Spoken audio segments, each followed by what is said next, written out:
উচ্ছিন্নদের পুনর্বাসন সহ বিভিন্ন ক্ষতিপূরণের দাবিতে সরব গোয়ালপাড়া জেলার বাম গণতান্ত্রিক ধর্মনিরপেক্ষ দল সংগঠনগুলো। জেলার ভালুকডুবি গারো প্রাথমিক বিদ্যালয়ের মাঠে বাম দলগুলোর আহ্বানে এক বিশাল জনসভার আয়োজন করা হয়। জনসভায় অংশ নেন সরভোগের বিধায়ক মনোরঞ্জন তালুকদার। বাম দল সংগঠনগুলোর প্রতিবাদ নিয়ে যে ছবি দেখা যাচ্ছে, প্রতিবাদের সামিল শতাধিক বাম কর্মী সমর্থক।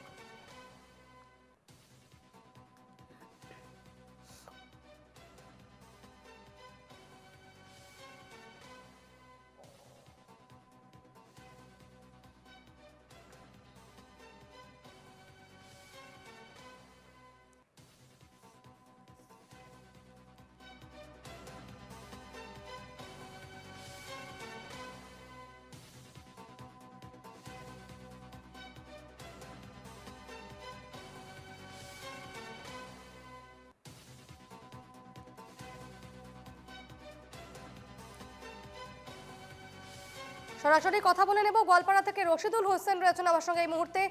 রশিদুল, উচ্ছিন্নদের পুনর্বাসন সহ বিভিন্ন ক্ষতিপূরণের দাবিতে একেবারে গোয়ালপাড়া জেলার যে বাম গণতান্ত্রিক ধর্মনিরপেক্ষ দল সংগঠনগুলো রয়েছে তারা প্রতিবাদে নামে সরব হয়েছেন বিষয়টি নিয়ে।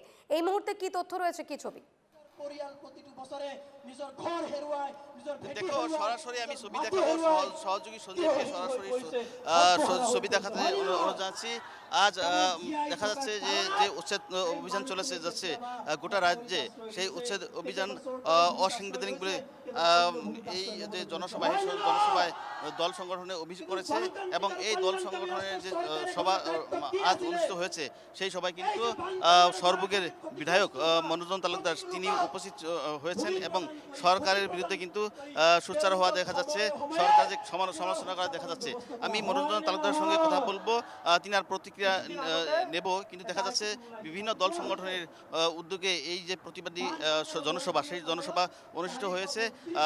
মনোরঞ্জন তালুকদার রয়েছেন, তিনি কিছু সময় পূর্বে তিনার ভাষণ কিন্তু সম্পূর্ণ করলেন এবং আমি তিনাদের প্রতিক্রিয়া নেবার চেষ্টা করব। কি বলবেন, আজ আপনি সরকারের বিরুদ্ধে যথেষ্ট বক্তব্য রাখলেন এবং সেই উচ্ছেদ কিন্তু অমানবীয়, অসাংবিধানিক বলে আপনারা অভিযোগ করেছেন। নিশ্চিতভাবে এই উচ্ছেদ অমানবীয়, এই উচ্ছেদ সংবিধান বিৰোধী। আনকি আজি হেমন্ত বিশ্ব শৰ্মাৰ চৰকাৰে আজি হাইকোৰ্টৰ ন্যায়ালয়ৰ নিৰ্দেশ উলংঘা কৰি পেলাই এটা সাম্প্ৰদায়িক দৃষ্টিকোণ আগুৱাই নিবৰ কাৰণে তেওঁ আজি যি উচ্ছেদ চলাই আছে, এই উচ্ছেদৰ আমি তীব্ৰ বিৰোধিতা কৰিছোঁ। আৰু আমি এইটোও বুজি পাওঁ, আজি সংখ্যালঘু মুছলমান মানুহক যিটো আক্ৰমণ কৰিছে, ইয়াৰ পিছতেই তেওঁ যেহেতু আজি এডভান্টেজটোৰ জৰিয়তে ভাৰতবৰ্ষৰ কৰ্পৰেটক 55,000 মাটি দিয়াৰ প্ৰতিশ্ৰুতি প্ৰদান কৰিছে, তেতিয়া ট্ৰাইবেল বেল্টত ট্ৰাইবেলৰ মাটি আজি উচ্ছেদ চলোৱাৰ কাৰণেতো আগবাঢ়িব। ইতিমধ্যে আমচাঙত উচ্ছেদ চলিছে, শিলহাকত উচ্ছেদ চলিছে, তাততো চব ট্ৰাইবেল মানুহ বসবাস কৰে। কাৰ্বি আংলঙত মাটি দিবলৈ চেষ্টা কৰিছে, তাততো ট্ৰাইবেল মানুহ বসবাস কৰে। এইধৰণে হেমন্ত বিশ্ব শৰ্মাৰ দুটা উদ্দেশ্য। এটা উদ্দেশ্য আজি শেহতীয়াভাৱে সংখ্যালঘু অঞ্চলত উচ্ছেদ কৰাৰ জৰিয়তে তেওঁ এটা সাম্প্ৰদায়িক নেৰেটিভ লৈ যাব বিচাৰিছে হিন্দু মবিলাইজেশ্যনৰ কাৰণে। আনটো হৈছে কৰ্পৰেটক মাটি দিয়াৰ যিটো মূল উদ্দেশ্য, সেই উদ্দেশ্যত আগুৱাই যাব বিচাৰিছে। দেখো, গোয়ালপাড়া জেলা বা গণতান্ত্রিক ধর্মনিরপেক্ষ যে সংগঠন আছে, সেই সংগঠনের উদ্যোগে আজ এই প্রতিবাদী জনসভা অনুষ্ঠিত হয়েছে এবং গোটা রাজ্যে কিন্তু অসম সরকারে উচ্ছেদ অভিযান চালিয়ে যাচ্ছে এবং এই উচ্ছেদ অভিযান অসাংবিধানিক এবং অমানবিক বলে এই দল সংগঠনগুলো অভিযোগ করেছেন। আজ কি বলবেন, আপনারা কংগ্রেসের দলের থেকে এই জায়গায় উপস্থিত রয়েছেন, এই যে উচ্ছেদ অভিযান চালিয়ে যাচ্ছে আসাম সরকারে, এটা অমানবীয় বলে আপনারা আখ্যা দিচ্ছেন? সম্পূৰ্ণৰূপে অমানৱীয়।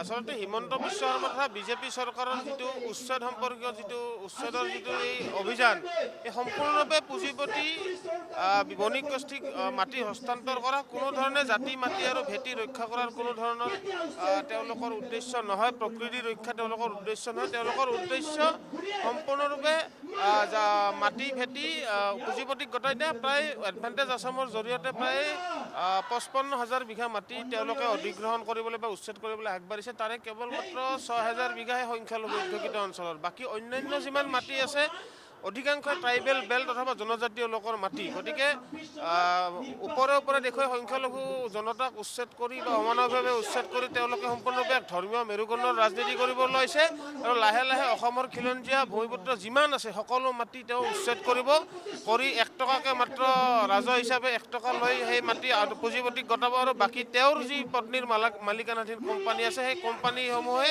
এই আদানী আম্বানীৰ সৈতে শ্বেয়াৰত থাকি এইটো ব্যৱসায় কৰিব, সম্পূৰ্ণৰূপে এইটো ব্যৱসায়। তো এই মুহূর্তে কিন্তু রাইজের দলের যে একজন নেতা আশরাফুল ইসলাম তিনি ভাষণ দিয়েছেন এবং অন্যান্য যে রাজনৈতিক দল আছে সেই দল থেকে কয়েকজন নেতা উপস্থিত রয়েছেন মনোরঞ্জন তালুকদার, তিনি সর্বসমষ্টির বিধায়ক সিপিআইএম দলের, এবং আশরাফুল ইসলাম রয়েছে, তিনি ভাষণ দিয়েছেন, এবং রাতুল বরা সিপিআই নেতা তিনি এসেছেন। তার সঙ্গে সঙ্গে পরেশ বড়ুয়া তিনি এনসিপি এসের নেতা তিনিও রয়েছেন। দেখা যাচ্ছে বিভিন্ন দল সংগঠনের নেতৃবৃন্দ এখানে এসেছেন।